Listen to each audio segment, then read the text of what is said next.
I'm here in my kitchen with a guest today. Tara and I have been doing a fitness and food challenge because we're both into the fit.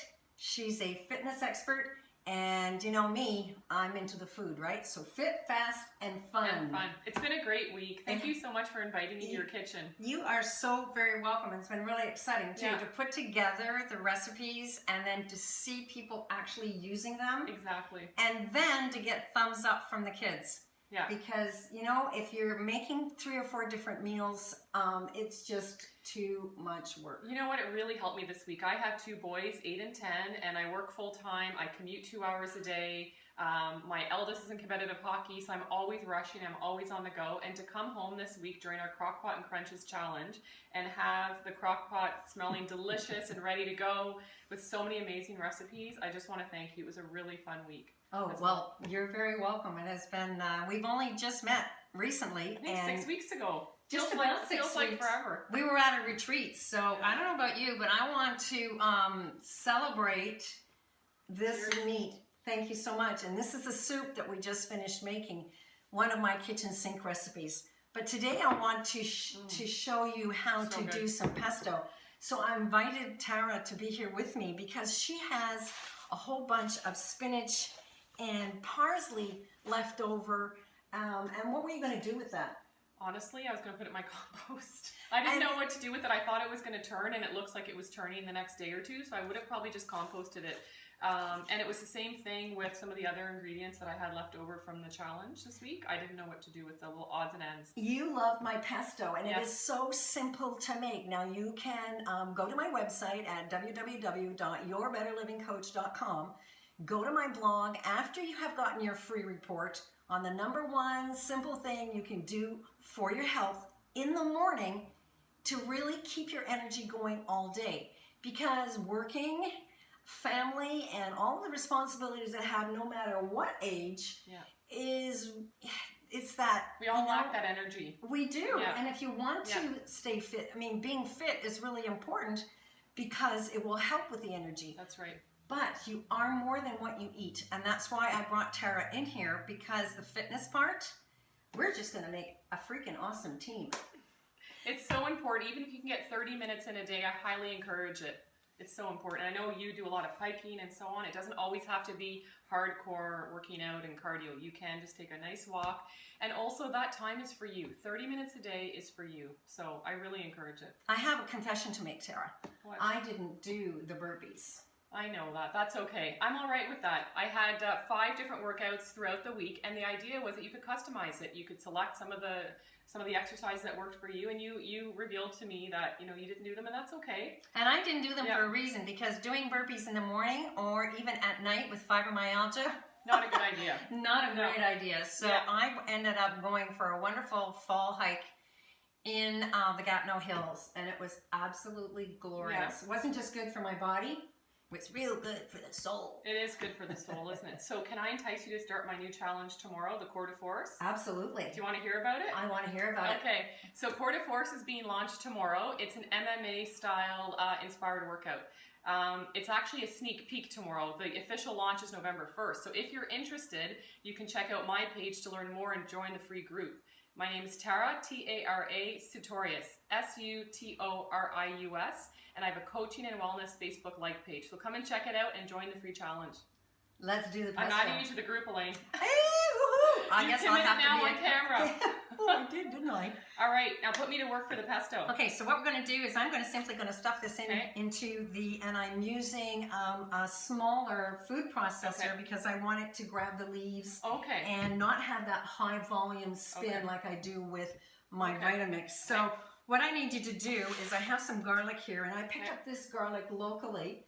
I just saw a little sign on the side of the road when I was out doing one of my road trips, and it said garlic, and I went, yes, that's where I can get it. I don't have to get it internationally. Now I want you to do the smash and dash. What's the smash and dash? The smash and dash is just basically taking your garlic, taking a clove, putting it under something heavy. Here I have a knife, but you could always use some kind of a jar do. Okay.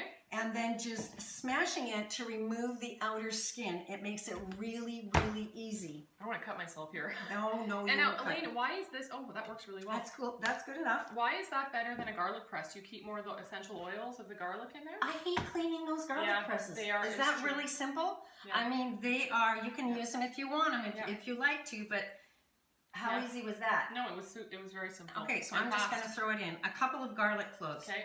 Now I need you to help me. Okay. I need you to go and do some harvest. Go to my garden. Okay. My kitchen garden. Actually, this is my tower, and I'm having so nice to have somebody in here to help me harvest.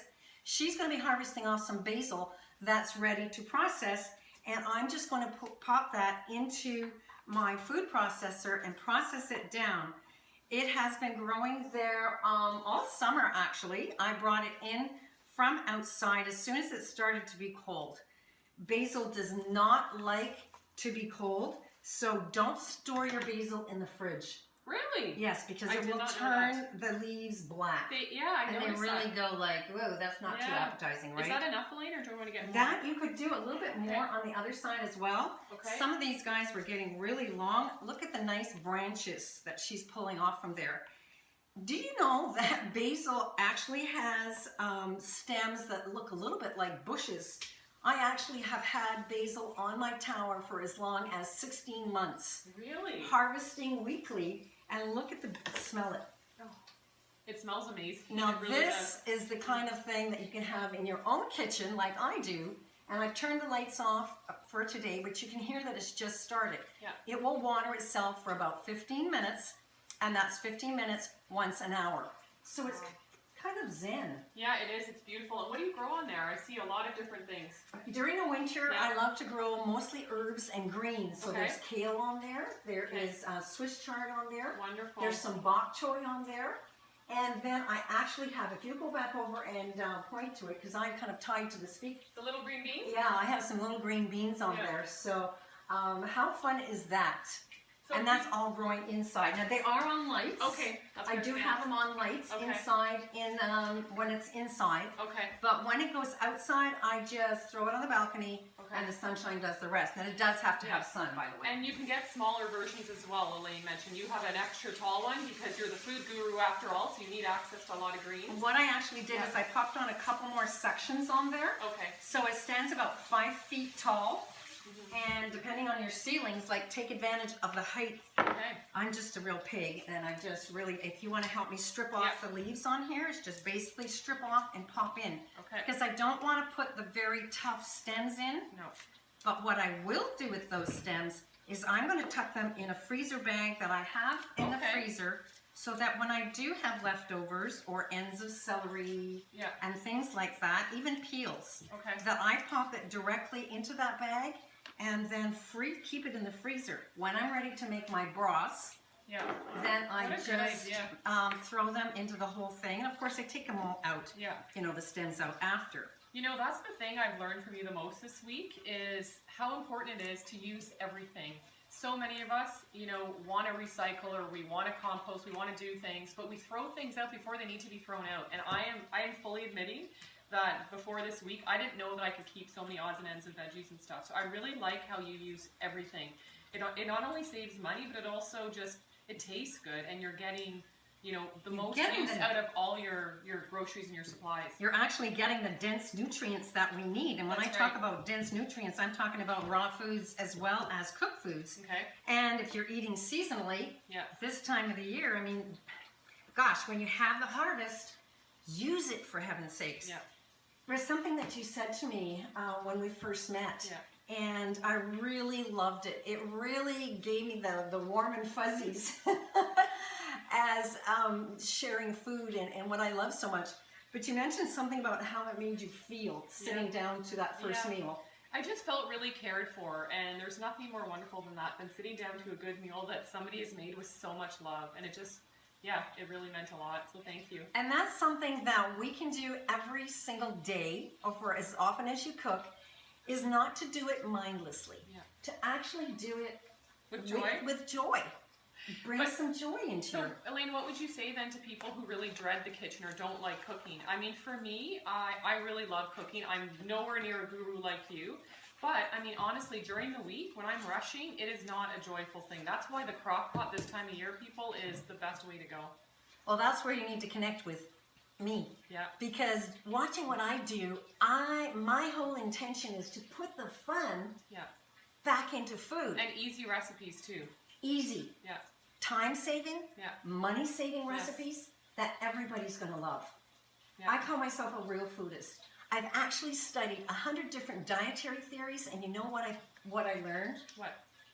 There's not one that's good for everybody. Yeah. So that means that you can put your flavors, your touches, and then I'll show you how to put the F into fun with food. All right, sounds good. Wait for my recipe book. It's coming out. I'm excited about this pesto. What are we doing next? All right, now I've stuffed all of the dry ingredients in. Okay. And you can do it kind of either way. You can put the wet in, and depending on what type of equipment that you have in the kitchen.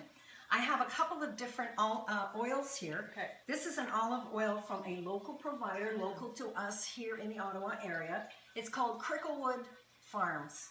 And it is delicious. It's actually sunflower oil. They grow their own sunflowers and they make their own oil. Nice. And then they have flavored oils. So, encouraging local, right? Yeah, I agree. I also have a far off olive oil that came to me by a daughter of mine who visited Greece. Oh, lovely. So I'm cherishing this one, and I don't put it in my pestos. I actually put it onto my salads when I'm making my dressings, So this one is precious.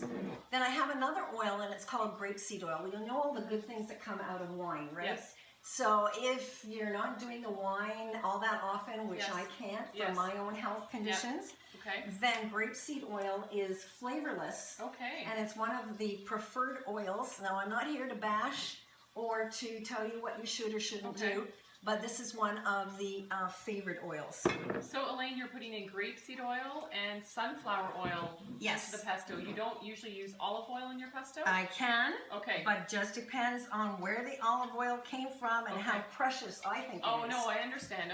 This one as a gift, the more expensive for salads. For salads, But I guess what I'm discovering here is that I thought, my assumption was that all pesto is made with olive oil. And so what I'm learning is that you can use other oils that you have at home. Why the heck not? That's a good tip. Yeah, okay, great. So you can use a variety of oils, or you can use just one oil, but use a high quality oil.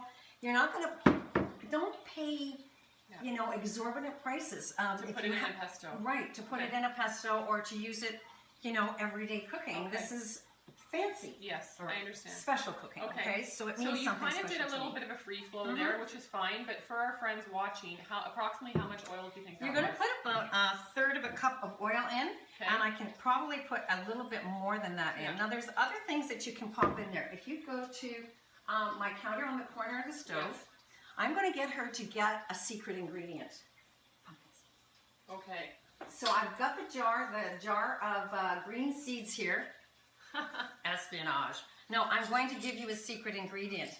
Some people are allergic to nuts, so you can put walnuts in here. This is for the creaminess. How many walnuts would you put in? You can put about half a cup of walnuts in. But what I'm doing today is I'm actually using raw pumpkin seeds. Wonderful. Raw pumpkin seeds, good for the guys. Okay. So a half a cup of walnuts or a half a cup of sunflower seeds. Or sorry, to taste.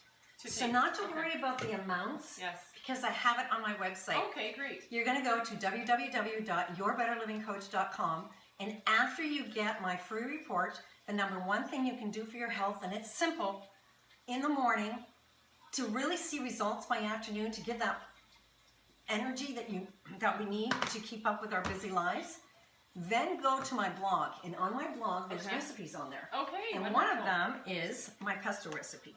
So, with that in mind, I just have my little, this is the motor that's sitting on top. And I am going to do a grind here. So you can see how it goes in and it grabs the green. But what it could use is a little bit more of the oil. So you want to go... You said a third cup, and I don't think Yeah. I hadn't put quite as much. So it's always better to start off with less than more, because you usually have more of the oil than you do the green. So I'm not going to do it today, but I'm just going to chop this all down until it's quite fine. Now, to your own. If you like it a little bit lumpy, that's fine. And you can find out how to use that pesto in so many different ways by going to my recipe. Thank you so much for being with me here today, Tara. It was a pleasure. And Tara, you are the fitness guru. Yes, I am. So if you'd like to know more about what I do, and one of the things I do have are portion control containers as well, because that's really key. So all of Elaine's recipes can fit really well into my eating system and my daily fitness. So please check out my Facebook like page, Tara, T-A-R-A, Sutorius, S-U-T-O-R-I-U-S. Thank you for having me, Elaine. It's been a pleasure. You're very welcome. So you've got Coach E. Love this woman. And Coach T here for you, and we've had a great time. Bye now.